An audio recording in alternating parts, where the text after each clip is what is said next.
আসসালামু আলাইকুম, শুভেচ্ছা ও আমন্ত্রণ জানাচ্ছি দেশের এবং দেশের বাইরে সকল দর্শক শ্রোতাকে চ্যানেল আই সংবাদ আয়োজন নিয়ে বার্তাকক্ষে রয়েছি আহমেদ মেহেদী হাসান।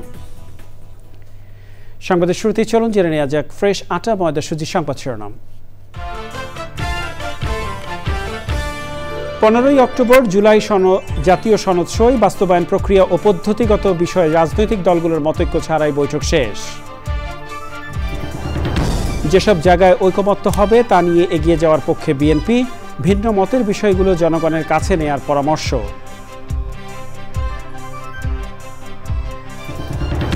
জুলাই হত্যায় হাসিনা ও আইনশৃঙ্খলা বাহিনী দায়ী বললেন আসিফ। ডিজিএফআই এর সাবেক ডিজি সহ 30 জনের পরোয়ানা বাহিনীতে হস্তান্তর।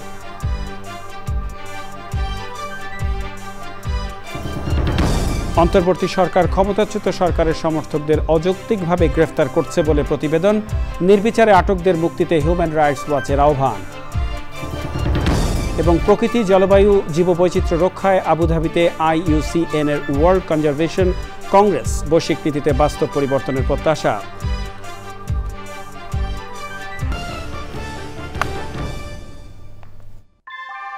ভূমিকম্প সহনীয় মোস্ট ডিউরেবল দেশের প্রথম থার্মেক্স রড সালাম স্টিল। সালাম স্টিল বোঝে ডিউরেবিলিটি। সালাম স্টিল, মোস্ট ডিউরেবল স্টিল। সংবাদ শিরোনামগুলো জানাচ্ছিলাম। প্রিয় দর্শক, এখনকার সংবাদ আয়োজনে একই সঙ্গে চ্যানেলের ইউটিউব চ্যানেলে এবং চ্যানেলের OTT প্ল্যাটফর্ম আইস্ক্রিনে লাইভ স্ট্রিমিং হচ্ছে। যাওয়া যাক বিস্তারিত সংবাদে। জাতীয় ঐকমত্য কমিশনের সাথে রাজনৈতিক দলগুলোর দীর্ঘ 9 মাসের আলোচনায় বারবারই ঘুরে ফিরে এসেছে সংবিধানে কেন্দ্রিক বিষয়। উপেক্ষিত থেকেছে স্বাস্থ্য, পুলিশ এবং জনপ্রশাসনের সংস্কার বিষয়ক আলোচনা। বৈঠকে অংশ নেওয়া দলগুলোর নেতারা মনে করেন, উল্লেখিত বিষয়গুলোর প্রাধান্য পেলে সংস্কারের বিষয়টি আরও দৃশ্যমান হতো। জুলাই সনদ বাস্তবায়নের প্রক্রিয়া এবং পদ্ধতিগত বিষয়ে মতানৈক্য ছাড়াই বৈঠক শেষ হওয়ায় কমিশনের অর্জন নিয়ে প্রশ্ন তুলেছেন নেতাদের কেউ কেউ। 15 অক্টোবর জাতীয় সংসদের দক্ষিণ প্লাজায় সই হবে জুলাই জাতীয় সনদ। জাতীয় সংসদের দক্ষিণ প্লাজায় এই অনুষ্ঠানের নেতৃত্ব দেবেন অন্তর্বর্তী সরকারের প্রধান উপদেষ্টা প্রফেসর মোহাম্মদ ইউনূস। জানাচ্ছেন জান্নাতুল বাকিয়া কেকা। রাষ্ট্রের বিভিন্ন প্রতিষ্ঠানের স্বচ্ছতা ও দুর্নীতিমুক্ত করার জন আকাঙ্ক্ষা নিয়ে সংস্কারের উদ্যোগে গঠিত হয় জাতীয় ঐকমত্য কমিশন। কমিশনের সাথে আলোচনায় অংশ নেয়া দল গণফোরাম বলছে, জুলাই সনদ রাজনৈতিক সমঝোতা। এই সনদের বাস্তবায়নে গণভোটের ব্যাপারে একমত হয়েছিল গণফোরাম। কিন্তু জাতীয় ঐকমত্য কমিশনের সিদ্ধান্তহীনতায় হতাশ গণফোরামের এই নেতা। এই অভ্যুত্থানের পরে একটা জন আকাঙ্ক্ষা ছিল এবং সরকারও সেই দায়িত্বটা নিয়েছিল যে তারা সরকার সংস্কার করবে। কিন্তু এই সংস্কারটা করার জন্য সরকার যে কমিশনগুলো করেছিল পৃথক পৃথক, সেই কমিশনের রিপোর্টগুলো কিন্তু এখনো আলোর মুখ দেখে নাই। সংবিধানের মৌলিক স্ট্রাকচার কিভাবে পরিবর্তন করা যায় সেগুলো নিয়ে কিন্তু আমরা দিনরাত আলোচনা করেছি। জুলাই সনদ হচ্ছে রাজনৈতিক সমঝোতার দলিল, ফলে এটাকে গণভোটে যাওয়ার পক্ষে আমরা ছিলাম না। কিন্তু যেগুলো নিয়ে আমাদের দ্বিমত রয়েছে, বিভিন্ন রাজনৈতিক দলের ভিন্ন ভিন্ন মত রয়েছে, সেগুলো নিয়ে আপনি কিভাবে গণভোটে যাবেন? বুধবার জাতীয় ঐকমত্য কমিশন রাজনৈতিক দলগুলোর সাথে দীর্ঘ 9 মাসের আলোচনার ইতি টেনেছে। গণভোটের সময় ও পদ্ধতি যাই হোক মেনে নেওয়ার কথা জানিয়েছে এবি পার্টি। রাজনৈতিক দলগুলোর মধ্যে কাছাকাছি আসা হয়েছে, কমিউনিকেশন তৈরি হয়েছে, একটা সোশ্যাল বন্ডিং তৈরি হয়েছে। আমাদের কাছে একটাই প্রসেস, সংবিধানের আলোকে আগামী দিনের সংসদকে কার্যকর করা, নির্বাচন ব্যবস্থাকে কার্যকর করা। অন্য হাত পাগুলোর জন্য এখানে আলোচনা হয় নাই। আপনি যেটা বলছেন এটা কারেক্ট। অন্যান্যগুলো কিন্তু যেই সংস্কারগুলো এসেছে, সংস্কার প্রস্তাবগুলো এসেছে, এগুলা গভর্নমেন্ট নিজেই কিন্তু বাস্তবায়ন করে ফেলতে পারে। বিশেষজ্ঞ ও রাজনৈতিক দলগুলোর কাছ থেকে পাওয়া মতামত এবং বাস্তবায়নের উপায় সংক্রান্ত সুপারিশ শিগগিরই সরকারের কাছে জমা দেবে জাতীয় ঐকমত্য commission. Jannatul Bakiya Keka, channel I, Dhaka. বিএনপির স্থায়ী কমিটির সদস্য আমির খসরু মাহমুদ চৌধুরী বলেছেন, জুলাই সনদ বাস্তবায়নে রাজনৈতিক দলগুলোর মধ্যে যতটুকু ঐকমত্য হয়েছে তা নিয়েই এগিয়ে যেতে হবে, এর বাইরে তাদের যাওয়ার সুযোগ নেই। তিনি আরও বলেন, ম্যান্ডেটবিহীন রাজনৈতিক দলগুলোকে কোনো সমস্যা সমাধানের দায়িত্ব জনগণ দেয়নি। নবনিযুক্ত জার্মান রাষ্ট্রদূত রোডিগার লোটেজের সাথে বিএনপি চেয়ারপারসনের দলীয় কার্যালয়ে বৈঠক শেষে দলটির স্থায়ী কমিটির সদস্য আমির খসরু মাহমুদ চৌধুরী আরও বলেন, সবাই বাংলাদেশে বিনিয়োগ করতে চায়, তবে বিনিয়োগের পরিবেশের জন্য দরকার নির্বাচন ও স্থিতিশীলতা।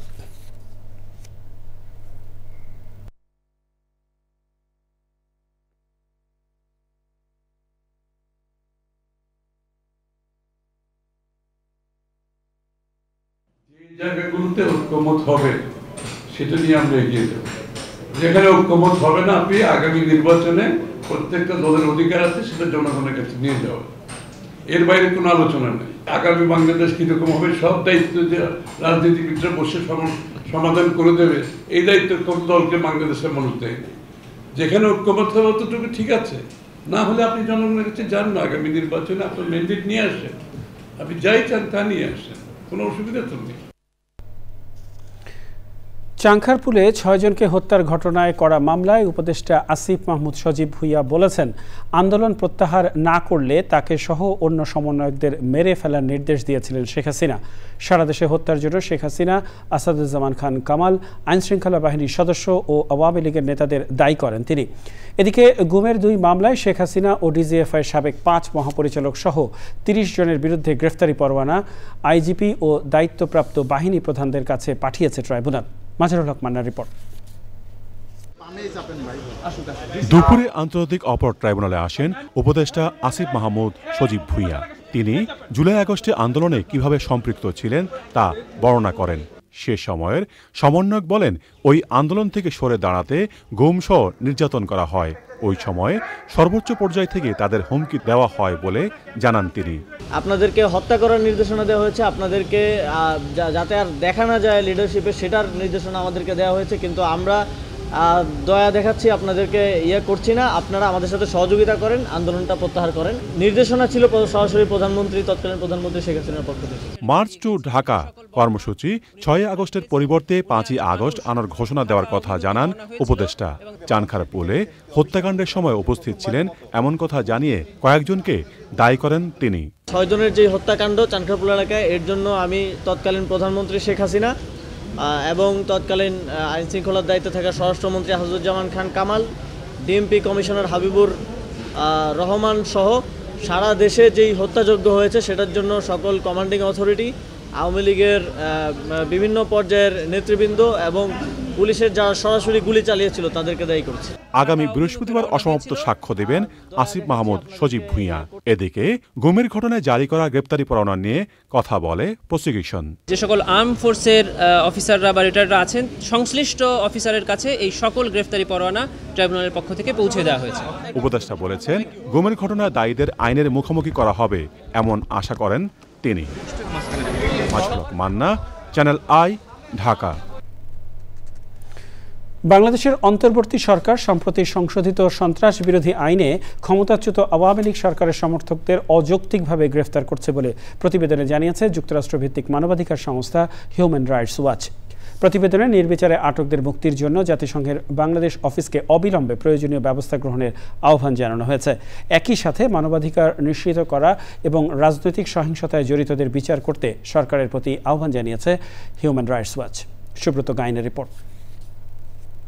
আন্তর্জাতিক মানবাধিকার সংস্থা হিউম্যান রাইটস ওয়াচ HRW এর প্রতিবেদনে বলা হয়েছে, 2009 সালে আওয়ামী লীগ সরকার সন্ত্রাসবিরোধী আইন করে। 2024 সালের আগস্টে আওয়ামী লীগ সরকার ক্ষমতাচ্যুত হলে সেই আইন সংশোধনের মাধ্যমে আরও কঠোর করে অন্তর্বর্তী সরকার আওয়ামী লীগ সমর্থক ও সরকারের সমালোচকদের গ্রেপ্তার ও দমন পীড়ন চালাচ্ছে। সংস্থাটি বলছে, অন্তর্বর্তী সরকার ক্ষমতা আসার পর থেকে বিরোধী মত দমন ও নির্বিচারে গ্রেপ্তারের ঘটনা বেড়েছে। এই আইনের আওতায় আটক সকল রাজনৈতিক কর্মীকে মুক্তি দেওয়া এবং কেবল প্রকৃত সহিংসতার ঘটনায় জড়িতদের বিচারের আওতায় আনার কথাও জানানো হয়েছে প্রতিবেদনে। প্রতিবেদনে বলা হয়, শেখ হাসিনা সরকার পতনের পর গঠিত অন্তর্বর্তী সরকার সাময়িকভাবে আওয়ামী লীগের কার্যক্রম নিষিদ্ধ করে। দলটির সভা, প্রকাশনা ও অনলাইন কার্যক্রম বন্ধ করার পাশাপাশি সন্ত্রাস বিরোধী আইনের নেতাকর্মীদের গ্রেপ্তার করা হচ্ছে। সাংবাদিক ও শিক্ষাবিদদের গ্রেপ্তারের বিষয়টিও উঠে এসেছে HRW এর প্রতিবেদনে। ঢাকা রিপোর্টার্স ইউনিটিতে একটি আলোচনা সভা থেকে ঢাকা বিশ্ববিদ্যালয়ের অধ্যাপক হাফিজুর রহমান কার্জন, সাংবাদিক মঞ্জুরুল আলম পান্না, সাবেক মন্ত্রী আব্দুল লতিফ সিদ্দিককে গ্রেপ্তারের প্রসঙ্গ উল্লেখ করে প্রতিবেদনে বলা হয়েছে। আলোচনা সভায় হামলাকারীরা প্রকাশ্যে ঘুরে বেড়ালেও আলোচকদের গ্রেপ্তার করা হয়েছে। সন্ত্রাস বিরোধী আইনকে রাজনৈতিক দমননীতির অস্ত্রে পরিণত না করার আহ্বান জানিয়েছে human rights watch. Subrata Gain, channel I. 5টি বেসরকারি ব্যাংককে একীভূত করে একটি ব্যাংক করার প্রস্তাবের নীতিগত অনুমোদন উপদেষ্টা পরিষদ নিয়েছে। এছাড়া ব্যক্তিগত তথ্যের মালিকানায় পরিবর্তন এনেছে সরকার। আগে ব্যক্তিগত তথ্যের মালিক সরকার বলে মনে করা হলেও নতুন আইনে ব্যক্তিগত তথ্যের মালিক জনগণ। এরকম আরও 15টি গুরুত্বপূর্ণ খসড়ার অনুমোদন দিয়েছে উপদেষ্টা পরিষদ। মোস্তফা মল্লিকের রিপোর্ট। প্রধান উপদেষ্টা অধ্যাপক ডক্টর মোহাম্মদ ইউনূসের সভাপতিত্বে উপদেষ্টা পরিষদের বৈঠকে জাতীয় উপাত্ত ব্যবস্থাপনা অধ্যাদেশ, সাইবার সুরক্ষা সংশোধন অধ্যাদেশ, আমানত সুরক্ষা অধ্যাদেশ সহ বিভিন্ন বিষয়ে খসড়ার নীতিগত অনুমোদন দেয়া হয়। পরে ফরেন সার্ভিস একাডেমিতে প্রধান উপদেষ্টার প্রেস উইংয়ের সংবাদ সম্মেলন। প্রধান উপদেষ্টার ডাক ও টেলিযোগাযোগ বিষয়ক বিশেষ সহকারী সাংবাদিকদের ব্রিফ করেন। বলেন, তথ্যের মালিক জনগণ তা নিশ্চিত করা হয়েছে। যে বাংলাদেশের ব্যক্তি নাগরিক ক্রমাগতভাবে দেখছে যে তার তথ্য বিভিন্ন জায়গায় ডার্ক ওয়েবে পাওয়া যায়, তথ্যের বিক্রি হচ্ছে এবং বিভিন্নভাবে বিভিন্ন প্রতিষ্ঠান ব্যক্তিগত গোপনীয়তা লঙ্ঘন করেই যাচ্ছে। ডেটা রেজিমে আমরা বাস করেছি যেখানে মনে করা হতো যে ডেটার মালিকানা সরকারের, কিংবা ডেটার মালিকানা যেই সরকারি মন্ত্রণালয়, বিভাগ বা দপ্তর সংস্থা যারা ডেটাটা কালেক্ট করে সেই উপাত্তের মালিকানা তাদের। তো আমরা এই ফিলসফিটাকে এই আইনের মাধ্যমে পরিবর্তন করছি। এই যুগান্তকারী ঘটনার মাধ্যমে আমরা বলতে চাচ্ছি যে নতুন আইনের মাধ্যমে ডেটার মালিকানা, ডেটার স্বত্বাধিকারী দেওয়া হয়েছে নাগরিককে। সংবাদ সম্মেলনে জানানো হয়, দুর্বল হওয়ার কারণে ফার্স্ট সিকিউরিটি ইসলামী ব্যাংক, গ্লোবাল ইসলামী bank, union bank, Exim bank এবং সোশ্যাল ইসলামী ব্যাংককে একীভূত করার সিদ্ধান্ত হয়েছে। তবে এসব ব্যাংক থেকে কারো চাকরি যাবে না এবং আমানতকারীরাও টাকা ফেরত পাবেন। এই ব্যাংকগুলো একীভূত হয়ে এটার একটা নতুন নামে এই ব্যাংকগুলোর একটা নাম হবে, সেটা অলরেডি দুইটা নাম প্রস্তাব করা হয়েছে। একটা হচ্ছে ইউনাইটেড ইসলামী ব্যাংক এটা বলা হয়েছে, আর একটা হচ্ছে সম্মিলিত ইসলামী bank limited PLC. Bangladesh bank জানিয়েছে যে প্রাথমিকভাবে প্রস্তাবিত নতুন ব্যাংকের 40,000 কোটি টাকার অনুমোদিত মূলধনের বিপরীতে পরিশোধিত মূলধন হিসাবে আনুমানিক 35,000 কোটি টাকার প্রয়োজন হবে। সংবাদ সম্মেলনে জানানো হয়, গ্রাহকদের আমানতের বিপরীতে ক্ষতিপূরণের হার 1 লাখ থেকে বাড়িয়ে 2 লাখ টাকা করা হয়েছে। Mostafa Mallik, channel I, Dhaka. জামায়াতে ইসলামের আমির ডাক্তার শফিকুর রহমানের সাথে বাংলাদেশে নিযুক্ত Australian high commissioner Susan Ryle সৌজন্য সাক্ষাৎ করেছেন। বৈঠকে তিনি জামায়াতের আমিরের স্বাস্থ্যের খোঁজখবর নেন। ডেপুটি হাই কমিশনার ক্লিন্টন পোপকে, political first secretary Anna Peterson, জামায়াতের সেক্রেটারি জেনারেল অধ্যাপক মিয়া গোলাম পারওয়ার সহ অন্যরা সে সময় উপস্থিত ছিলেন।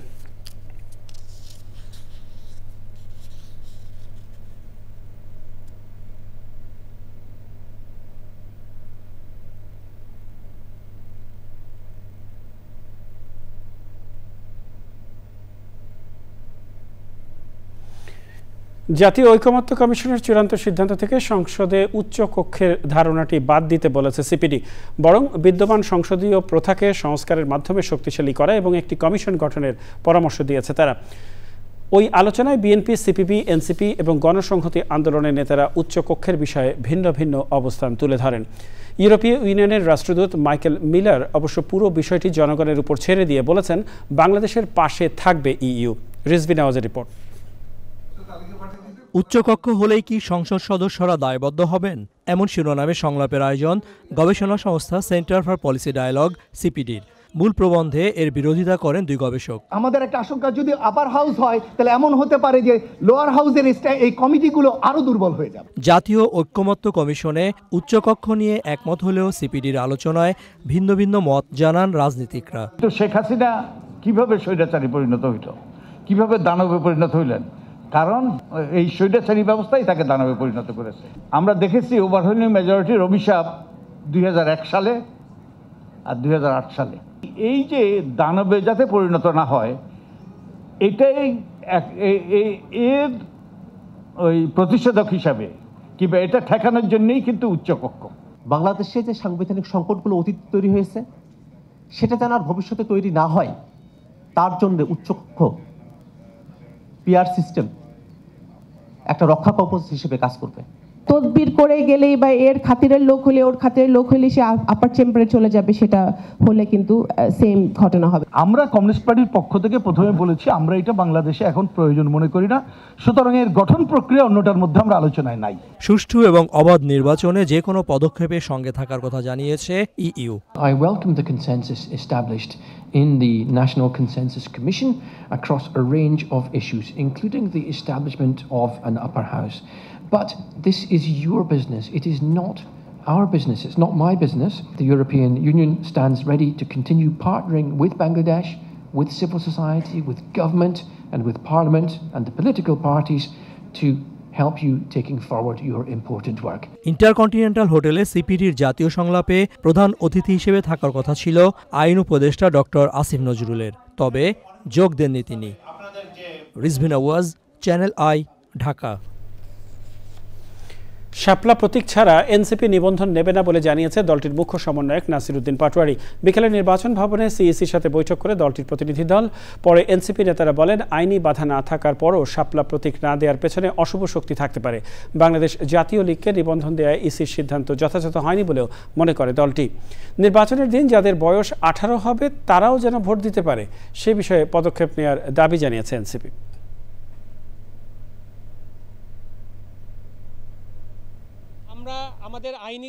আমরা ওনাদেরকে বলে দিয়েছি যে নিবন্ধন যদি আমাদেরকে দিতে হয় এবং নিবন্ধন প্রশ্নে সেটা শাপলা দিয়েই হবে, শাপলা ছাড়া এনসিপি নিবন্ধন হবে না এবং এনসিপিও শাপলা ছাড়া নিবন্ধন মানবে না। যেহেতু প্রতীকের কোনো আইনি বা রাজনৈতিক বাধা নাই, আপনি প্রতীকটা দিচ্ছেন না, তাহলে এখানে অন্য কোনো বাধা দেখতে পাচ্ছি আমরা। 48,000 মামলা প্রত্যাহার সহ শ্রমিকদের সুরক্ষার জন্য সরকার উদ্যোগ নিয়েছে বলে জানিয়েছেন শ্রম ও কর্মসংস্থান বিষয়ক উপদেষ্টা এম সাখাওয়াত হোসেন। বলেছেন, সরকার বিভিন্ন শিল্প প্রতিষ্ঠানের দুষ্টু মালিকদের বিরুদ্ধে কঠোর ব্যবস্থা নিয়েছেন যাতে শ্রমিকরা ক্ষতিগ্রস্ত না হন। পরাগাজীবের report. Centre for governance studies CGS এর আয়োজনে গণতান্ত্রিক পুনর্গঠনের জন্য মুক্ত আলোচনা, শ্রম অধিকার প্রসঙ্গ শীর্ষক অনুষ্ঠান। অংশ নেন অন্তর্বর্তী সরকারের উপদেষ্টা, সুশীল সমাজের প্রতিনিধি, শ্রম অধিকার কর্মী ও শ্রমিক মালিক পক্ষের প্রতিনিধিরা। শ্রমজীবী মানুষের অধিকার এবং শ্রম আইন, বিশেষ করে আমরা দেশের ভেতরে যত না কথা বলি, আমরা লক্ষ্য করি যে বিদেশিরা তারা এই বিষয়টা আমাদের চাইতে অনেক বেশি জোরে সোরে বলবার চেষ্টা করেন, কিন্তু আমরা ভেতরে আসলে সেটাকে কতখানি সংশোধন করতে পারছি বা আমাদের বাস্তবতা কি সেটা নিয়ে এক্সারসাইজ আমাদের মধ্যে হয় না। আলোচকরা বলেন, বাংলাদেশের 90% শ্রমিক হিসেবেই স্বীকৃত নন। তাদের বিবেচনায় এনে সুযোগ সুবিধার পাশাপাশি দক্ষতা বাড়ানোরও তাগিদ দেওয়া হয়। তাদের জন্য কোনো আইনি সুরক্ষা নেই এবং তারা কোথাও প্রতিনিধিত্ব করতে পারে না তাদেরকে। শ্রমিকরা তো ওই গণতান্ত্রিক বাংলাদেশে একটা বড় অংশ হবে, তাদের স্বীকৃতির জায়গাটা নিয়ে আসতে হবে। প্রতিদ্বন্দ্বিতা করে টিকে থাকতে হয়, সেখানে আমাদের উৎপাদনশীলতা বাড়ানো ছাড়া আমাদের কোনো গতি নেই এবং সেখানে যদি আমাদের ওয়ার্ক ফোর্স বা আমাদের লেবার ফোর্সকে আমরা সঙ্গে করে না নিয়ে যেতে পারি, আমরা সেই প্রতিযোগিতামূলক প্রোডাক্টিভিটি পাবো না। শ্রমিকের উৎপাদনশীলতা বাড়ানোর জন্য তার তো একটা দক্ষতা, প্রযুক্তিগত দক্ষতা, তার অন্যান্য স্কিলস ডেভেলপমেন্ট এগুলো রয়েছে, তার পাশাপাশি তার যে জীবনমানের উন্নয়ন সেটাও কিন্তু খুব প্রয়োজন। অনুষ্ঠানে সম্মানিত অতিথি ছিলেন শ্রম ও কর্মসংস্থান এবং নৌপরিবহন উপদেষ্টা। আপনাদের 48,000 লোকের উপরে মামলা ছিল, সেই মামলা এখন নেই। দুষ্ট মালিকদের বিরুদ্ধে খুব টাফ অ্যাকশন নিয়েছে, যা বাংলাদেশের ইতিহাসে কখনো হয়নি, আপনারা চিন্তাও করতে পারেননি। বাড়িঘর আমার কাছে এখন জিম্মি আছে, বিক্রি করব, শেয়ার বাই করে শেয়ার বিক্রি করা হচ্ছে শ্রমিকদের দেওয়ার জন্য।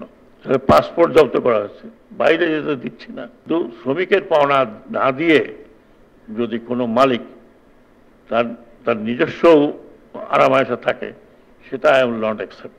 বক্তারা বলেন, বাংলাদেশের রাজনৈতিক প্রেক্ষাপটে মালিকদের স্বার্থ শ্রমিকদের চেয়ে বেশি করে দেখা হয়, এর পরিবর্তন দরকার বলে মত দেন তারা। পরাগ আজিম, চ্যানেল আই, ঢাকা। সংযুক্ত আরব আমিরাতের আবুধাবিতে শুরু হয়েছে প্রকৃতি ও জীববৈচিত্র্য রক্ষায় বিশ্বের অন্যতম বড় আয়োজন IUCN ওয়ার্ল্ড কনজারভেশন কংগ্রেস 2025। এবারের সম্মেলনে জলবায়ু পরিবর্তন ও টেকসই উন্নয়ন নিয়ে আসছে নানা নতুন সিদ্ধান্ত। বিশ্বনেতারা আশা করছেন এবারের কংগ্রেসের সিদ্ধান্তগুলো জলবায়ু এবং প্রকৃতি রক্ষার বৈশ্বিক নীতিতে নিয়ে আসবে বাস্তব পরিবর্তন। মধ্যপ্রাচ্য প্রতিনিধি মেহেদী হাসানের তথ্য ও ভিডিও চিত্রে আলিমান রাজির রিপোর্ট। মানুষের অগ্রগতি যেমন প্রকৃতির উপর নির্ভরশীল, তেমনি প্রকৃতির টিকে থাকাও নির্ভর করে মানুষের সচেতনতার উপর। আবুধাবিতে অনুষ্ঠিত IUCN ওয়ার্ল্ড কনজারভেশন কংগ্রেস হয়তো পৃথিবীকে রক্ষার নতুন প্রতিজ্ঞার সূচনা করবে। আবুধাবির ন্যাশনাল এক্সিবিশন সেন্টারে অনুষ্ঠিত 12তম এই বৈশ্বিক পরিবেশ সম্মেলনে উঠে এসেছে জলবায়ু পরিবর্তন, নবায়নযোগ্য জ্বালানি, বন সংরক্ষণ ও সামুদ্রিক বাস্তুতন্ত্র রক্ষার বিষয়ে। As we look to the future, I see an IUCN that is more agile, that is more inclusive, that is more connected, and one that continues to bridge global policy with local action. A union that measures its success not only by the policies that it shapes, but the ecosystems it restores, the partnerships that it forges, and the people it empowers. কংগ্রেসে সবচেয়ে আলোচিত প্রস্তাব motion 42, যেখানে বলা হয়েছে জীবাশ্ম জ্বালানি উৎপাদন ধীরে ধীরে বন্ধ করে নবায়নযোগ্য জ্বালানি ব্যবস্থায় যাওয়ার বিষয়ে। We eventually will need to figure out a way to reduce the cost of alternative materials that are more sustainable than plastic. We urge the governments to take a step in advocating for protection of the environment, the nature. This is a great opportunity to network and build partnerships around key issues in conservation. এবারই নতুনভাবে চালু হয়েছে rewilding guidelines, যার মাধ্যমে বিপন্ন প্রজাতিকে তাদের স্বাভাবিক আবাসস্থলে ফিরিয়ে দেওয়ার কর্মসূচি নেওয়া হবে। IUCN ওয়ার্ল্ড কনজারভেশনের সম্মেলনটি শুরু হয়েছে। এটাকে যে থিম ধরে করা হচ্ছে সেটা হলো পাওয়ারিং ট্রান্সফরমেটিভ কনজারভেশন, যা মূলত হলো আমূল পরিবর্তন। সেটাতেই কিন্তু জোর দেওয়া হচ্ছে। এখানে প্রায় 200 দেশ থেকে বিভিন্ন দেশের প্রতিনিধিরা এসছেন এই সম্মেলনে। সবাই মিলিয়ে কিন্তু একটি কথাই বলছেন যে আমরা যেভাবে প্লাস্টিকের দূষণ করছি এবং সমুদ্রকে যেভাবে কলুষিত করছি, আমাদের মাটি, বাতাস এবং সব কিছু মিলিয়ে আমরা যে ধরনের কর্মকাণ্ড করছি, এখানে যদি জোরে সোরে এগিয়ে না আসা হয় এবং সবাই একসাথে সব দেশ এবং সব মানুষ যদি না এগিয়ে আসে, তাহলেও কিন্তু এই পরিবর্তনটা আনা সম্ভব না। এই কংগ্রেস শুধু আলোচনা নয়, বাস্তব পদক্ষেপের সূচনা। প্রকৃতিকে টিকিয়ে রাখতে এখনই দরকার পরিবর্তন। প্রকৃতি, অর্থনীতি আর মানব জীবনের ভারসাম্য রক্ষায় এবারের আবুধাবি কংগ্রেস হতে পারে এক নতুন মাইলফলক। আলিমাল রাজি, চ্যানেল আই। 9 মাস থেকে 15 বছর বয়সী শিশুদের 12ই অক্টোবর থেকে 13ই নভেম্বর পর্যন্ত বিনামূল্যে টাইফয়েড টিকা দেওয়া হবে। এই ক্যাম্পেইনের আওতায় 5 কোটি শিশু কিশোরকে এই টিকা দেওয়ার পরিকল্পনা করেছে সরকার। সচিবালয়ে টাইফয়েড টিকা দান ক্যাম্পেইন নিয়ে সংবাদ সম্মেলনে স্বাস্থ্য মন্ত্রণালয়ের বিশেষ সহকারী অধ্যাপক সাইদুর রহমান বলেন, দেশে দিন দিন টাইফয়েড রোগ বাড়ছে। টিকার ফলে টাইফয়েডজনিত মৃত্যু কমানো যাবে।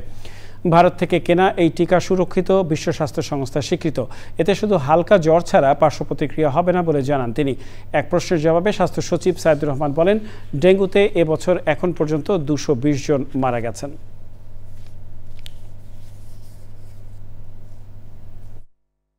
এটা সরকার বিনামূল্যে 1 ডোজ টাইফয়েড কনজুগেট ভ্যাকসিন 9 মাস থেকে 15 বছর বয়সী সবাইকে দেওয়ার অঙ্গীকার করছে। এই টিকাদান প্রক্রিয়ায় জড়িত কোনো ব্যক্তি কোনোভাবেই কোনো সার্ভিস চার্জ বা অন্য কোনো নামে কোনো টাকা গ্রহণ করতে পারবেন না। আমাদের টাইফয়েডের আগে ভ্যাকসিন ছিল, সেগুলো পুরনো ধরনের ভ্যাকসিন, এটা একটা নতুন ধরনের ভ্যাকসিন। নিটল টাটা, আন্তর্জাতিক সংবাদ।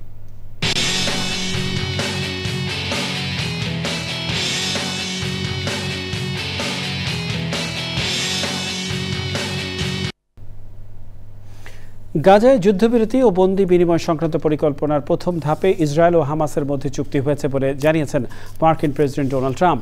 মধ্যস্থতাকারী দেশ কাতার জানিয়েছে এই চুক্তির বিস্তারিত তথ্য পরে প্রকাশ করা হবে।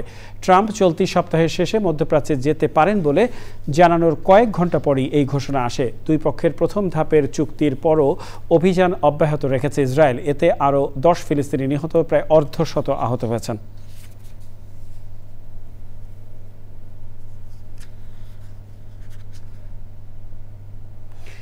আই স্ক্রিন সাংস্কৃতিক সংবাদ।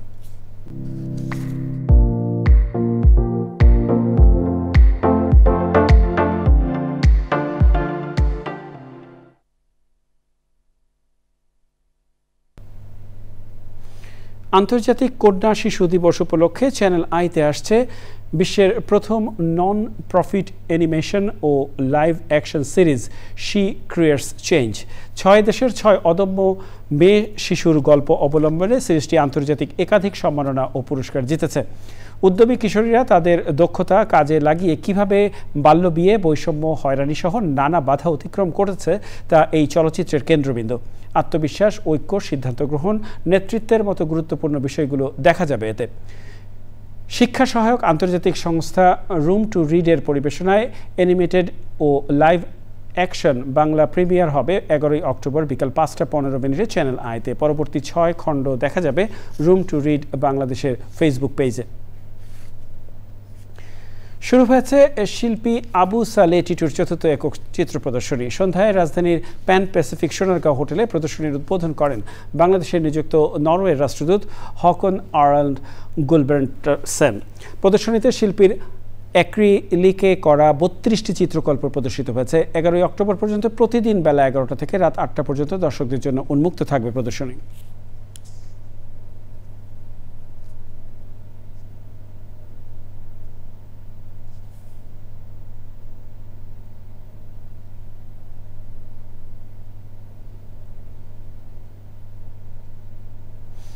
ঢাকা ব্যাংক পিএলসি বাণিজ্য সংবাদ।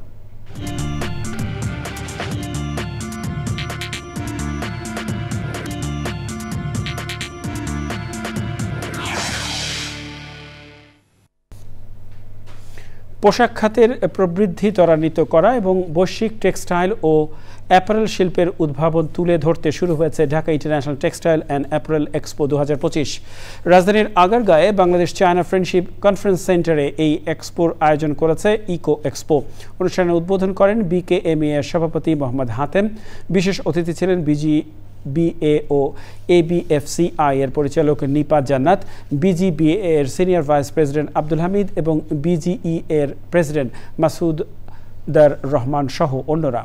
প্রদর্শনীতে অংশ নিয়েছে চীন, ভারত ও পাকিস্তানের শীর্ষস্থানীয় টেক্সটাইল ও পোশাক প্রস্তুতকারক প্রতিষ্ঠানগুলো।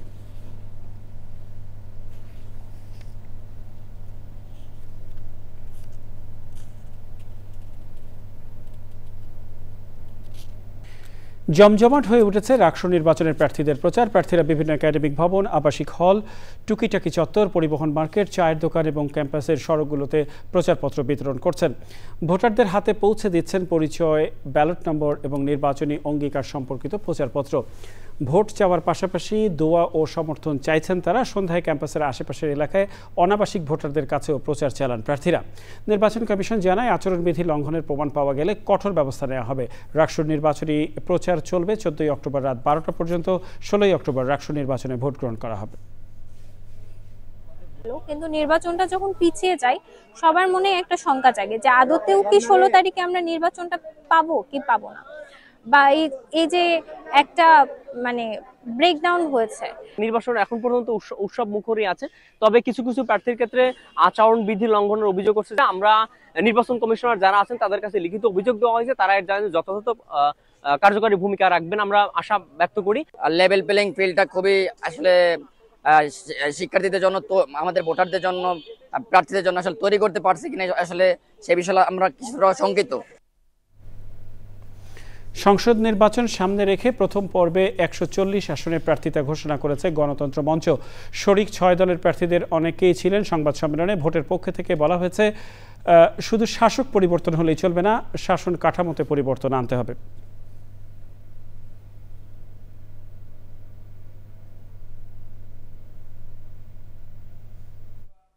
রাজনৈতিক দলগুলোর সব বিষয়ে ঐকমত্য হয়নি। বলা যায় যে এর আগে যেরকম ডিফারেন্স ছিল, সেই ডিফারেন্স নিয়েই ঐকমত্য কমিশন বলেছে তারা কি কি পদ্ধতিতে এগোবে। 4-5টা প্রস্তাব আছে। আমরা আজকে সংবাদ সম্মেলন করে আমাদের প্রাথমিক তালিকা প্রকাশ করেছি এবং এই প্রাথমিক তালিকা ভিত্তিতেই আমরা আমাদের জোট সম্প্রসারণ অথবা আমরা বৃহত্তর সংগ্রামে যে কোনো রাজনৈতিক সমঝোতার কৌশলের প্রয়োজন পড়ে সেই সব বিষয়ে বিবেচনা করব। বিএনপির সিনিয়র যুগ্ম মহাসচিব রুহুল কবির রিজভী বলেছেন, কেউ যদি অন্যায়, অপরাধ ও হত্যাযজ্ঞ করে তাহলে তার সেফ এক্সিটের দরকার হয়। এই অন্তর্বর্তী সরকার নিরপেক্ষ জনগণের পক্ষে কাজ করেছে। এই সরকারের উপদেষ্টাদের সেফ এক্সিটের প্রয়োজন নেই। নীলফামারীর কিশোরগঞ্জের দুরাকুটি এলাকায় অসহায় মোস্তাকিমের পরিবারকে সহায়তা শেষে এসব কথা বলেন রুহুল কবির রিজভী।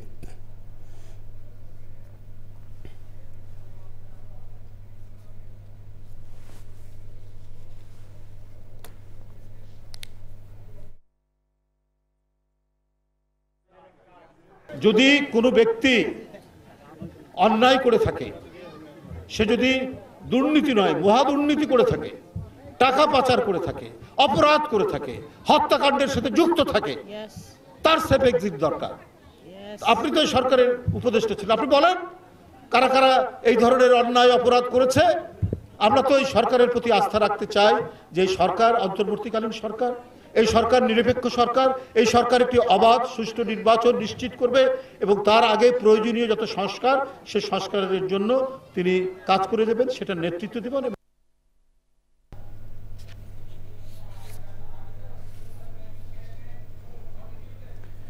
ঢাকা বিশ্ববিদ্যালয়ের ব্যাংকিং অ্যান্ড ইন্স্যুরেন্স বিভাগের উদ্যোগে career talk and presentation skill development শীর্ষক সেমিনার হয়েছে। বিভাগের চেয়ারম্যান অধ্যাপক ডক্টর মোহাম্মদ শহীদুল ইসলামের সভাপতিত্বে সেমিনারের মূল বক্তা ছিলেন গণমাধ্যম ব্যক্তিত্ব আব্দুল নূর তুষার। আরও বক্তব্য রাখেন চ্যানেল আইয়ের উপস্থাপিকা ইফাত আরা ইরা। আয়োজকরা জানান, এই সেমিনার শিক্ষার্থীদের পেশাগত জীবনে আত্মবিশ্বাস এবং যোগাযোগ দক্ষতা বাড়াতে গুরুত্বপূর্ণ ভূমিকা রাখবে।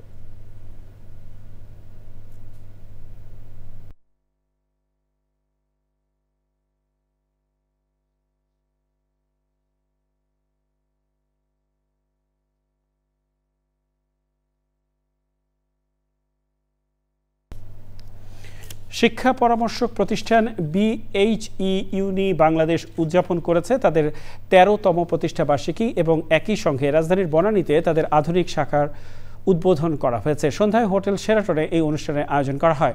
প্রতিষ্ঠানের ব্যবস্থাপনা পরিচালক SM সাইফুল ইসলাম বলেন, এই আয়োজনের মাধ্যমে BHE-UNI তার শিক্ষা ও আন্তর্জাতিক সহযোগিতার নতুন অধ্যায় সূচনা করবে। অনুষ্ঠানে বাংলাদেশ ক্রিকেট দলের অধিনায়ক মেহেদী হাসান মিরাজ, সাবেক অধিনায়ক Mohammad Ashraful, BHE-UNI CEO doctor Mohammad Shafiq এবং অন্যরা উপস্থিত ছিলেন।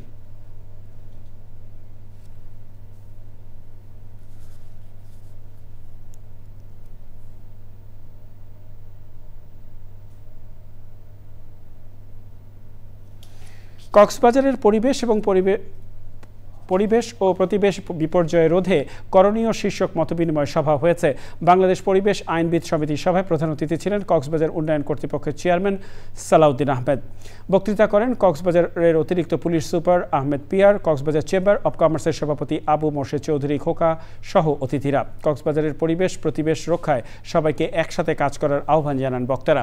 সে সময় পাহাড় কেটে আবাসিক এলাকা নির্মাণ করা সহ কক্সবাজার সমুদ্র সৈকত, বাঘখালী ও কুহেলিয়া নদী দখল করে স্থাপনা নির্মাণ করায় 23টি মামলা করা হয়েছে, জানায় বেলা। অবৈধ সম্পদ অর্জনের অভিযোগে সাবেক সংসদ সদস্য ও প্রিমিয়ার ব্যাংকের সাবেক চেয়ারম্যান ডাক্তার SBM ইকবাল ও তার ছেলে ইমরান ইকবালের বিরুদ্ধে মামলা করেছে দুর্নীতি দমন কমিশন দুদক।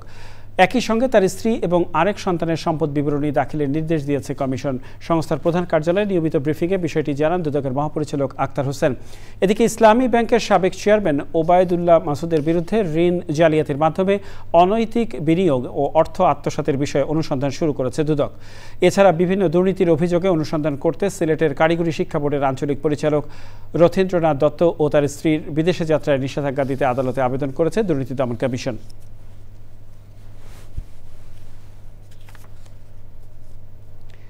যুক্তরাষ্ট্রের প্রথম বাংলাদেশি হিসেবে প্রাইভেট পাইলট সার্টিফিকেট অর্জন করেছে 17 বছর বয়সী আহনাফ আবিদ মাহি। লস অ্যাঞ্জেলেসের ফেডারেল এভিয়েশন অ্যাডমিনিস্ট্রেশন থেকে প্রাইভেট পাইলট লাইসেন্স অর্জন করেছেন তিনি। এর মাধ্যমে তিনি একক পাইলট হিসেবে এক ইঞ্জিন বিশিষ্ট বিমান চালানোর অনুমতি পেয়েছেন। পড়াশোনার পাশাপাশি মাহি লস অ্যাঞ্জেলেসে একটি প্রাইভেট ফ্লাইং প্রশিক্ষণ কেন্দ্রে ভর্তি হন।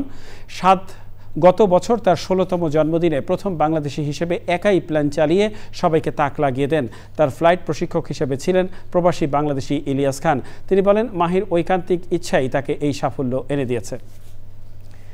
পটুয়াখালীতে হামলা ও সংঘর্ষে 7 পুলিশ সদস্য সহ 8 জন আহত হয়েছেন। তাদের মধ্যে একজনের অবস্থা আশঙ্কাজনক। আহত পুলিশ সদস্যদের মধ্যে একজন এসআই, 2 এএসআই ও 4 জন কনস্টেবল রয়েছেন। পুলিশ ও স্থানীয়রা জানিয়েছেন, বুধবার রাত 9টার দিকে সদর উপজেলার লোহালিয়া ইউনিয়নের পালপাড়া বাজারে পূর্বশত্রুতার জের ধরে এলাকায় সন্ত্রাসী সোহাগ মাঝি ও তার সঙ্গীরা প্রতিপক্ষ স্থানীয় বিএনপি নেতা মফিজুলকে কুপিয়ে আহত করলে দুই পক্ষের মধ্যে সংঘর্ষ বাধে। পুলিশ ঘটনাস্থলে গেলে সন্ত্রাসীরা তাদের উপরও হামলা চালায়। হামলায় SI Russell, ASI Zahir, ASI Rahman এবং 4 কনস্টেবল আহত হন। পরে যৌথ বাহিনী অভিযান চালিয়ে পরিস্থিতি নিয়ন্ত্রণে নেয়। আহত বিএনপি নেতা মফিজুলকে আশঙ্কাজনক অবস্থায় বরিশালের শেরে বাংলা মেডিকেল কলেজ হাসপাতালে পাঠানো হয়। গুরুতর আহত পুলিশ সদস্যদের পটুয়াখালী মেডিকেল কলেজ হাসপাতালে ভর্তি করা হয়। জেলা পুলিশ সুপার আনোয়ার জাহিদ প্রকৃত কারণ উদ্ঘাটন করে আইনি ব্যবস্থা নেওয়া হবে বলে জানিয়েছেন। প্রিয় দর্শক, সংবাদের শেষ প্রান্তে আমরা চলুন আরও একবার জেনে নেওয়া যাক যা ছিল এখনকার ফ্রেশ আটা ময়দা সুজি সংবাদ শিরোনামে। 15ই অক্টোবর জুলাই জাতীয় সনদ সই, বাস্তবায়ন প্রক্রিয়া ও পদ্ধতিগত বিষয়ে রাজনৈতিক দলগুলোর মতৈক্য ছাড়াই বৈঠক শেষ। যেসব জায়গায় ঐকমত্য হবে তা নিয়ে এগিয়ে যাওয়ার পক্ষে বিএনপি, ভিন্ন মতের বিষয়গুলো জনগণের কাছে নেওয়ার পরামর্শ।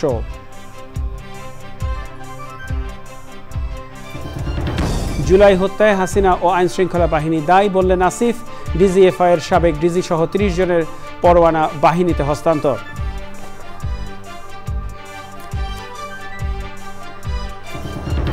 অন্তর্বর্তী সরকার ক্ষমতাচ্যুত সরকারের সমর্থকদের অযৌক্তিকভাবে গ্রেফতার করছে বলে প্রতিবেদন। নির্বিচারে আটকদের মুক্তিতে হিউম্যান রাইটস ওয়াচের আহ্বান।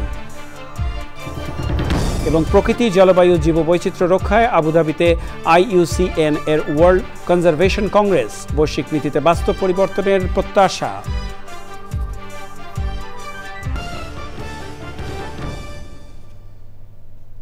প্রিয় দর্শক, এর সাথে শেষ করছি এখনকার সংবাদ আয়োজন। সংবাদে এতক্ষণ আমাদের সাথে থাকার জন্য সংবাদ টিমের সবার পক্ষ থেকে আপনাদের আবার শুভেচ্ছা।